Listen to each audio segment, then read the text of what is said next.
আজকে রোস্ট রান্না করব, তার জন্য প্রথমে আমি বেরেস্তা করে নিচ্ছি। বেরেস্তা করে নিয়ে এই তেলের ভিতরেই আমি মাংসগুলো ছেড়ে দেব। তো মাংস ছাড়ার সঙ্গে সঙ্গে তেলটা ছিটে আসছিল, দেখতেই পেলেন।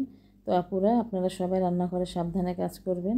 আর যেদিন এই রোস্ট রান্না করি, পোলাও রান্না করি, প্রত্যেকটা রান্নায় আমার যেন কেমন এলোমেলো হচ্ছিল, বারবার তেল ছিটে আসছিল।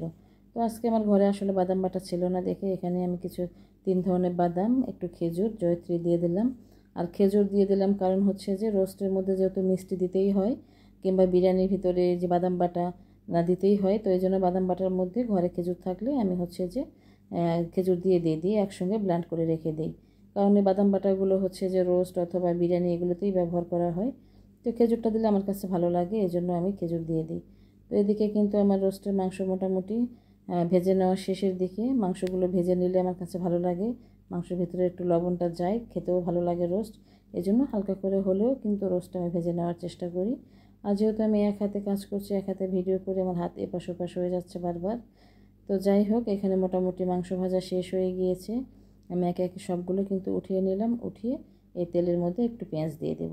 পেঁয়াজগুলো হালকা ব্রাউন হয়ে গেলে আমি তার মধ্যে দিয়ে দেব আদা রসুন বাটা। আর এখানে ফাঁকে ফাঁকে আমি একটু মিষ্টি দই খাচ্ছিলাম।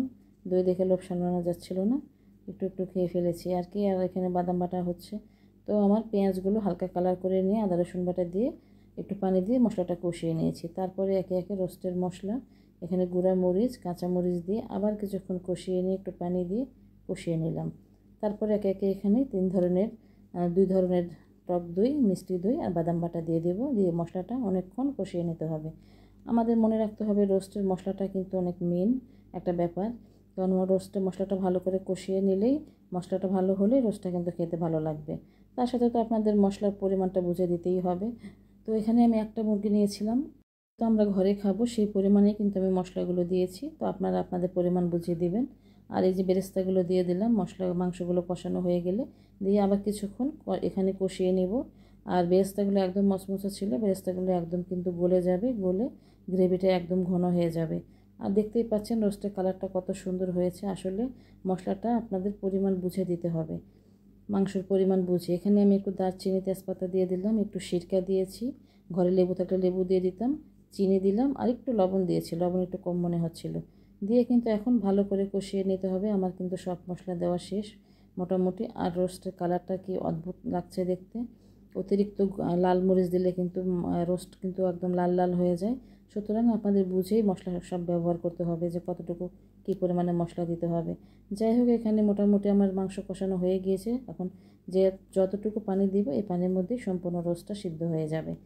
তো এখানে আমি একটু পানি দিয়ে আমি এটা ঢেকে দিলাম। আমার ঘরে গুঁড়া দুধ ছিল না, কিংবা কোনো দুধই ছিল না আজকে, তাই আমি দুধ দিই নি, থাকলে একটু দুধ দিয়ে দিতাম। তো রোস্টের মশলা কিন্তু একদম গ্রেভি ঘন হয়ে গিয়েছে, মোটামুটি আমার রোস্ট শেষের দিকে। তো আমার এই পদ্ধতিতে রোস্ট রান্নার রেসিপিটা যদি আপনাদের ভালো লাগে, লাইক, কমেন্ট, শেয়ার করবেন।